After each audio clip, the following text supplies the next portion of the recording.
নমস্কার, সাহসী কথা উইথ পারিজাত ইউটিউব চ্যানেলে আমি পারিজাত আপনাদের সকলকে জানাই আরো একবার স্বাগতম। আজকের থাম্বনেল দেখে একটু অবাক হওয়ার মতনই, আমার কাছে অবাক নয়, এলাম কটা সাহসী কথা বলতে। আর এক শান্তির ছেলে, সঞ্চালক, সাম্প্রদায়িক একটি টেলিভিশন মিডিয়া, তার সঞ্চালক শান্তির ছেলে, সেই সঞ্চালককে বলতে এলাম, দেশটা তোর বাপের নাকি? সেই সঞ্চালকের হাত ছুঁড়ে, পা ছুঁড়ে, মুখের অঙ্গ বিকৃতি, আরে এভাবে সংবাদ সঞ্চালনা করা যায় না। বলছে সেকুলার যদি আপনি হন, এইমাত্র সেই টকশোয়ের নাম করে বলছে এইমাত্র এখান থেকে বেরিয়ে যান, আগামীকাল দেশ ছেড়ে বেরিয়ে যান, দেশ তোর বাপের।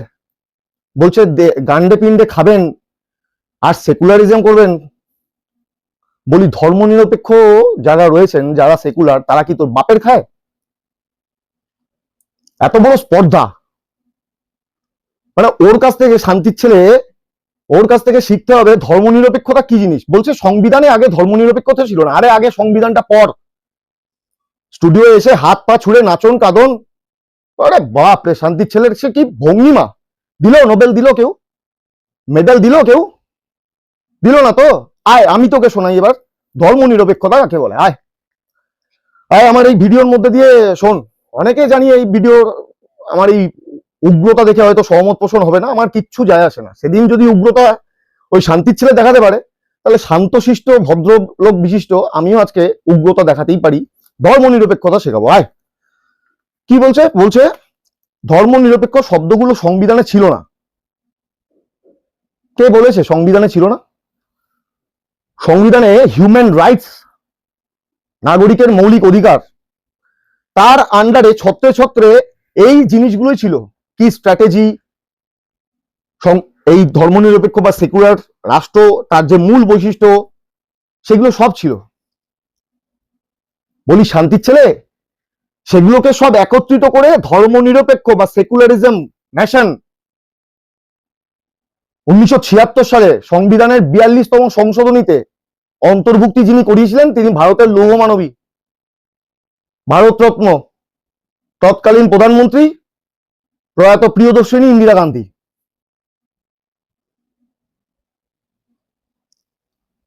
রাষ্ট্রের ধর্মনিরপেক্ষতা, ভারতবর্ষ যে ধর্মনিরপেক্ষ, এটা আমাদের পৃথিবীর কাছে বিশাল একটা গর্বের বিষয়।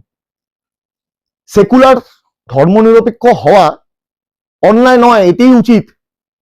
আমি কোনো ধর্মের পক্ষ নিয়ে আজকে বলতে আসিনি, আমি সংবিধানের পক্ষ নিয়ে বলতে এসেছি। আমি এর আগেও বেশ কয়েকটি ভিডিওতে বলেছি, রাষ্ট্রে থাকতে গেলে ওই ধর্মগ্রন্থ, ধর্ম এসব অন্যদিকে, আগে সংবিধান যেটি রাষ্ট্রের মূল গ্রন্থ, তারপর গ্রন্থ সাহেব, ত্রিপিটক, কুরআন শরীফ, গীতা, তারপর গ্রন্থ, ধর্মগ্রন্থ। ধর্মনিরপেক্ষতা শেখাতে এসে বলছে রাষ্ট্র থেকে বেরিয়ে যান। কত বড় স্পর্ধা, কত বড় স্পর্ধা! বলছে কুসুম কুসুম কুসুম, নজরুল ইসলামকে অপমান। এত বড় স্পর্ধা! সংবাদ সংস্থাও তো নিরপেক্ষ, সেখানে নির্দিষ্ট কোন একটা দলের হয়ে, নির্দিষ্ট কোন একটা ধর্মের হয়ে পক্ষপাতদুষ্ট এন আচরণ, আমার সকল শুভানুধ্যায়ী দর্শক যারা শুনছেন দেখবেন, তাদের উচিত অবিলম্বে লোকাল কেবল অপারেটরের কাছে গিয়ে অনুরোধ জানানো যে আমার কেবল লাইন থেকে এই সাম্প্রদায়িক টেলিভিশন মিডিয়া বা টেলিভিশন চ্যানেল এটিকে বন্ধ করে দিন। আমি এই শান্তির ছেলের মুখ দেখতে চাই না। কি ঘোষ শান্তির ছেলে, নামও মনে থাকে না, কি ঘোষ মনে থাকে, সবই উচ্চারণ করতে ইচ্ছাটুকু হয় না। শান্তির ছেলেই ঠিক আছে ওকে বলা। ধর্মনিরপেক্ষ রাষ্ট্র ভারতবর্ষ শুরু থেকেই সংবিধানে তা লেখা ছিল, হিউম্যান রাইটস। সেখান থেকে একত্রিত করে 1976 সাল তার 42তম সংশোধনীতে সংবিধানে অন্তর্ভুক্তিকরণ করা হয়েছিল। সেখানে কি বলা হচ্ছে, মানে এখন ইন্দিরা গান্ধীর নেতৃত্ব, তাকে আঙুল তুলবে এই শান্তির ছেলে। আরে বাপ রে, কত বড় স্পর্ধা! কত শিক্ষিত, হাত ছুটছে, পা ছুটছে, এমন শিক্ষা যে নজরুল ইসলামকে অপমান করছে।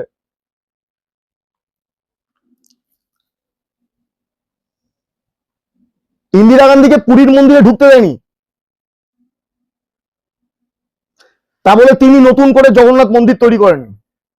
তিনি সংবিধানের পক্ষে থেকে নিরপেক্ষ অবস্থান নিয়ে ধর্ম নিরপেক্ষ কি তা লিপিবদ্ধ করে গিয়েছিলেন সংবিধানের 42তম সংশোধনীর মাধ্যমে। সেখানে পরিষ্কার মেনশন করে বলা আছে যে সেকুলার নেশন স্টেট তার কি কি বৈশিষ্ট্য, মূলত 3টি বৈশিষ্ট্য সেখানে বলা রয়েছে।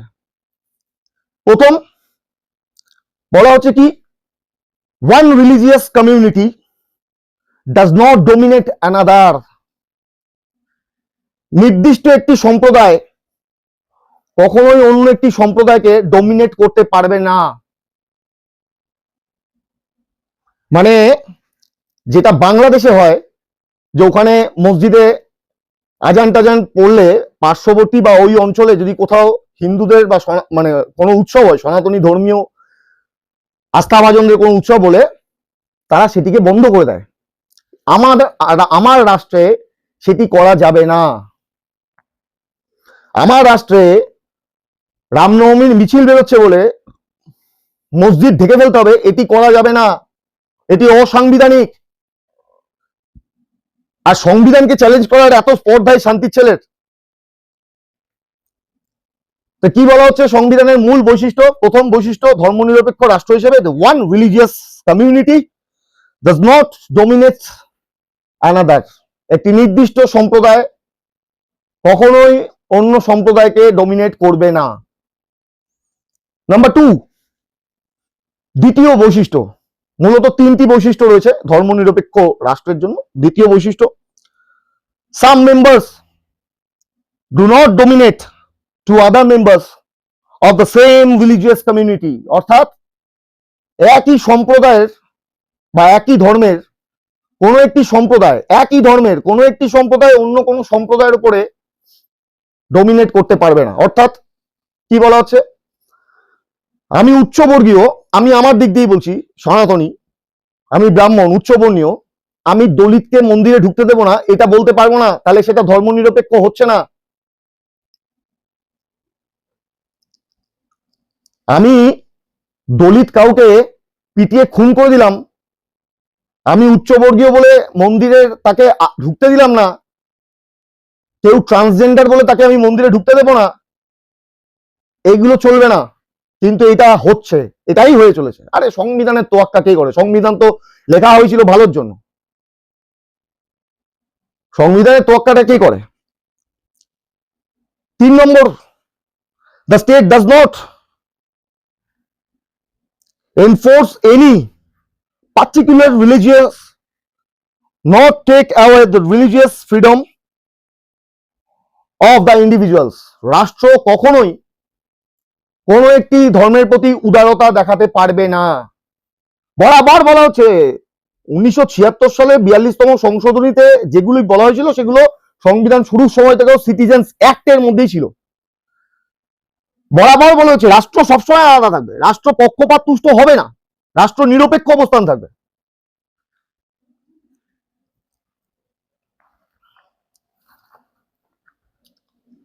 রাষ্ট্রের এই নিরপেক্ষতা আজ আর দেখা যায় না। 3টি স্ট্র্যাটেজি এই ধর্মনিরপেক্ষ শব্দটা যখন আনা হলো 76 সালে, তখন 3টে স্ট্র্যাটেজিও ঠিক করে দেওয়া হয়েছিল কোন স্ট্র্যাটেজির উপর নির্ভর করে রাষ্ট্র এটাকে মেনটেন করবে। আমি একটা সিদ্ধান্ত নিলাম, সিদ্ধান্তটাকে দীর্ঘায়িত করার জন্য আমাকে তো একটা পদ্ধতি অনুসরণ করতে হবে। তো 3টে স্ট্র্যাটেজি নেওয়া হয়েছিল। Strategy number 1, strategy of distancing state from religion. মানে strategy number 1, distancing state from religion. রাষ্ট্র ধর্মের থেকে সবসময় দূরত্ব মেনটেন করবে, রাষ্ট্র ধর্মীয় কোনো কার্যকলাপের মধ্যে থাকবে না, যেটা আজকের দিনে হয় না। আজকে রাষ্ট্র সবসময় ধর্মীয় কার্যকলাপেই উন্মত্ত। রাষ্ট্রের প্রশাসনিক আধিকারিক প্রধানমন্ত্রী, মুখ্যমন্ত্রী, কেউ রামনবমী মানে রাম মন্দিরে যাচ্ছেন, কেউ জগন্নাথ মন্দির উদ্বোধন করছেন, কেউ ইফতার পার্টিতে যাচ্ছেন, করা যাবে না এগুলো। ব্যক্তিগত ব্যক্তি স্বাতন্ত্র্যের কথা, রাইট অফ সিটিজেন্স বা সিটিজেন্স রাইট সংবিধানে তো মেনশন করা হয়েছে। ব্যক্তি স্বাতন্ত্র্য আলাদা জিনিস। ব্যক্তি হিসেবে ব্যক্তি নরেন্দ্র মোদী তিনি যেতেই পারেন, যেটা পরবর্তী এই যে পয়েন্ট নাম্বার 2 স্ট্র্যাটেজি, সেখানে কি বলছে? Strategy of non interference into the religion. Non interference into the religion, ধর্মের প্রতি রাষ্ট্র কোনো হস্তক্ষেপ করবে না।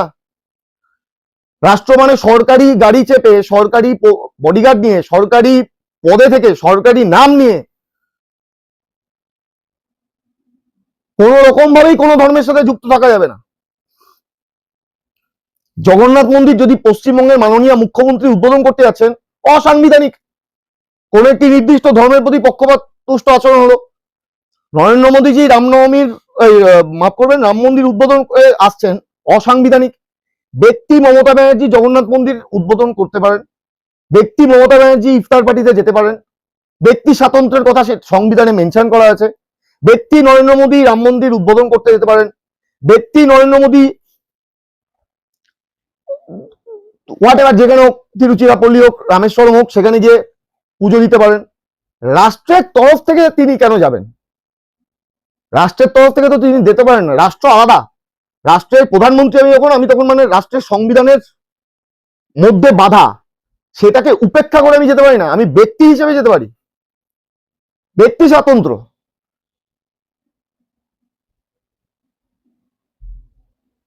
রাষ্ট্র কখনো ধর্মের সাথে যুক্ত থাকবে না। অতএব রাষ্ট্র কখনো ঠিক করে দেবে না যে তুমি গরুর মাংস খাবে না, বা আমি নিরামিষাশী বলে তুমি মাছ খাবে না। এগুলো যার যার ব্যক্তি স্বাধীনতা, ব্যক্তি স্বাতন্ত্র্য, এর সাথে ধর্মের কোনো যোগ নেই।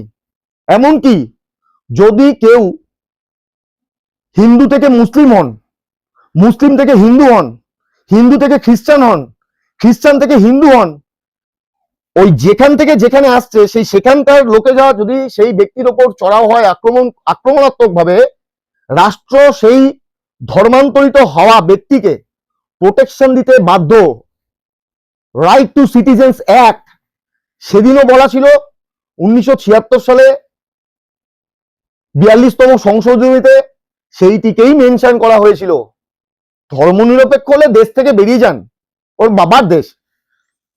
3, এই যে 2 number strategy of non interference into the religion, এখানে এটা মেনশন করা আছে, কোন নির্দিষ্ট ধর্মের সেন্টিমেন্ট যদি সেটা রাষ্ট্রের প্রতি বিপজ্জনক না হয়, প্রত্যেকটা ধর্মের নিজস্ব নিজস্ব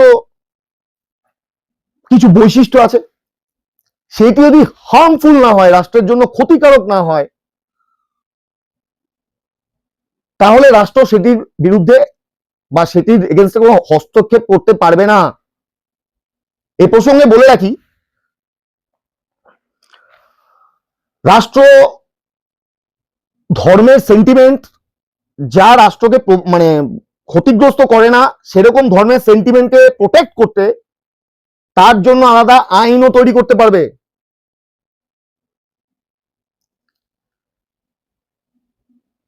হেলমেট না পরলে সবার কিন্তু ফাইন হয়, একমাত্র শিখ ছাড়া। কেন? শিখদের যে পাগড়ি, সেটা তাদের ধর্মের সেন্টিমেন্ট, এবং পাগড়ির ওপরে হেলমেট পরা যায় না। ফলত পাগড়ির ওপর হেলমেট পড়ছে না বলে রাষ্ট্র কোনোভাবে তো ক্ষতিগ্রস্ত হচ্ছে না, তাই তাদের জন্য কিন্তু আলাদা করে আইন চালু করা হলো।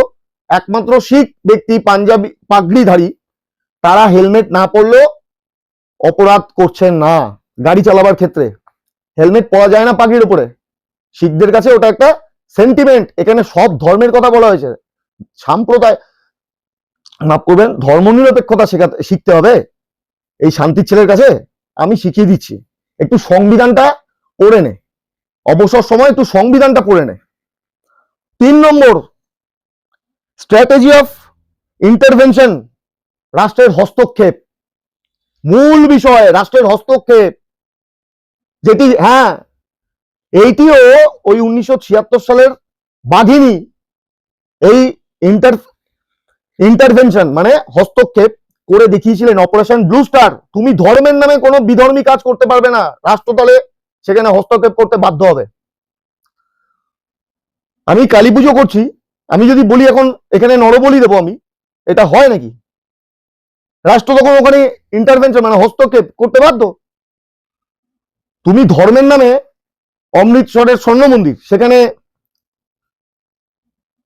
বিধর্মীকরণ মানে যা ধর্মের কাজ নয়, জঙ্গি অস্ত্র শস্ত্র ঢুকিয়ে রেখেছো, রাষ্ট্র চুপচাপ মেনে নেবে?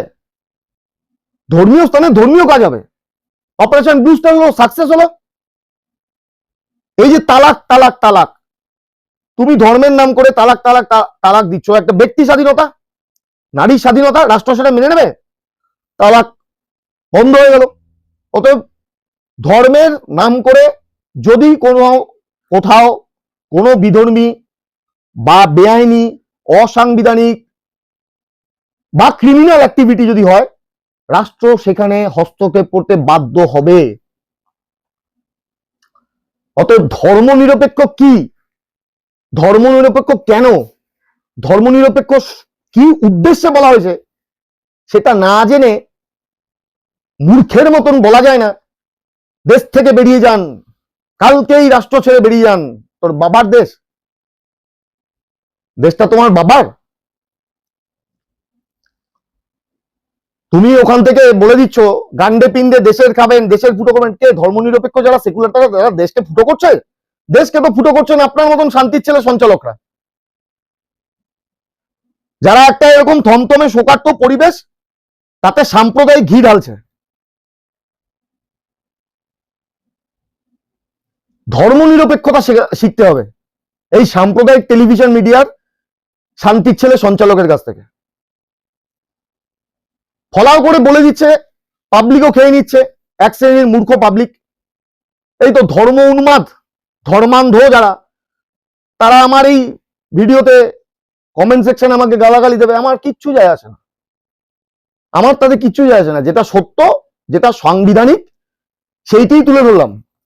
যে সংবিধানে ছিল না, এটা সর্বৈব মিথ্যা কথা, এটা সম্পূর্ণ মিথ্যা কথা। আর ওই শান্তির ছেলে মিথ্যা কথা প্রচার করতে খুব ভালো পারে, সেটা বিগত বেশ কয়েকটা ইস্যুতে আমি অন্তত পক্ষে দেখেছি।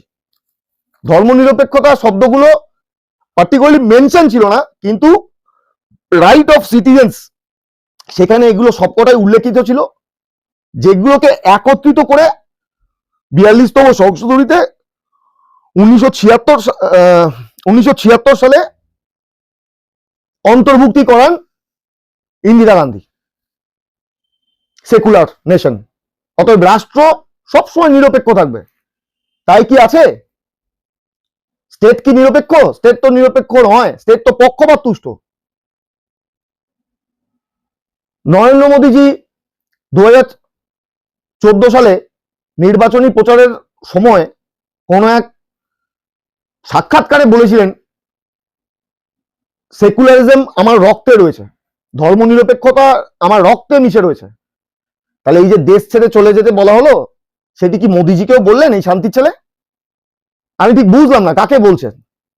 মানে তাবেদারি আর দালালি করতে করতে এত নিচে নেমে গেছে, কোনটা সংবিধানে আছে কোনটা সংবিধানে নেই, হাত পা ছুড়ে নাচতে নাচতে কুসুম কুসুম কুসুম বাবারে বলতে হলো আজকে এই সাহসী কথাগুলো, এরকম সাহসের সাথে বলতে হলো। এটা কি সংবাদ সংস্থা, সংবাদ মাধ্যম, সেখানে তুমি পক্ষপাত তুষ্ট আচরণ করতেই পারো। সেটা করতে গিয়ে আপামর ধর্মনিরপেক্ষ, আপামর সেকুলার রাষ্ট্রবাসীকে তুমি অপমান করবে, দেশ ছেড়ে বেরিয়ে যেতে বলবে? এত স্পর্ধা! তুমি সংবিধানকে অপমান করবে, সংবিধানটা না জেনে না পড়েই তুমি বলে দিচ্ছ সংবিধানে কোথাও ছিল না।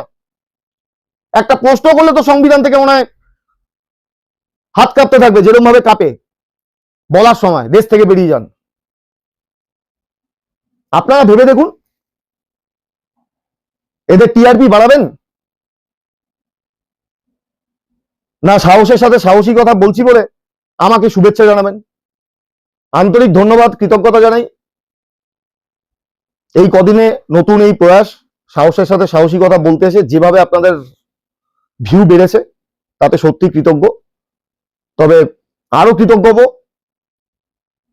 ভিডিও ভালো লাগলে লাইক, অবশ্যই সাবস্ক্রাইব করে নেবেন, পাশে থাকা বেল আইকনটা প্রেস করে দেবেন। সাহসের সাথে সত্য সাহসী কথা সব সময় আপডেট পাবেন। আজ ধর্মনিরপেক্ষ বা সেকুলারদের অপমান বা অসম্মান সেটি যেমন বরদাস্ত করতে পারলাম না, ঠিক সেরকম ধর্মনিরপেক্ষ জিনিসটা আসলে কি, সংবিধানে কোথায় কিরকম লেখা রয়েছে সেইটিও তুলে ধরলাম। আশা করি ভিডিওটা সবার ভালো লাগবে এবং অনেক তথ্য জানতে পারবেন। আমি পয়েন্ট টু পয়েন্ট মেনশন করার চেষ্টা করেছি, যেটুকু সংবিধানে রয়েছে, যেটুকু সংবিধানের 42তম সংশোধনীতে অন্তর্ভুক্তি করা হয়েছে সেইটুকুই বলা হলো।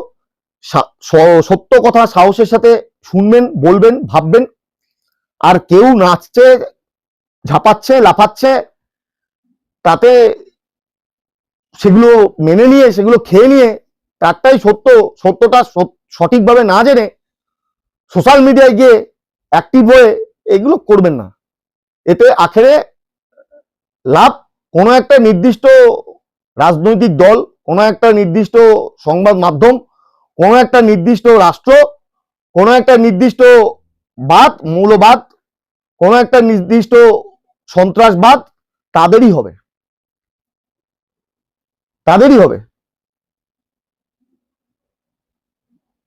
আশা করি বুঝবেন ধর্মনিরপেক্ষ কি। আর আমরা যারা ধর্মনিরপেক্ষ, আমরা সত্যিই ধর্মনিরপেক্ষ, আর আমরা রাষ্ট্রেই থাকবো। কোনো শান্তির ছেলে এসে হঠাৎ করে বলে দেবে যে রাষ্ট্র থেকে বেরিয়েতে, আর আমরা বেরিয়ে যাবার পরিকল্পনা নিয়ে মন দুঃখে বসে থাকবো, তা নয়। বরঞ্চ সংবিধানটাকে আরেকবার ভালো করে পড়বো, দেখবো এবং তারপর শান্তির ছেলের সাথে আসবো মোকাবিলা করতে। ভালো থাকবেন, সুস্থ থাকবেন, কুশলে থাকবেন। নমস্কার।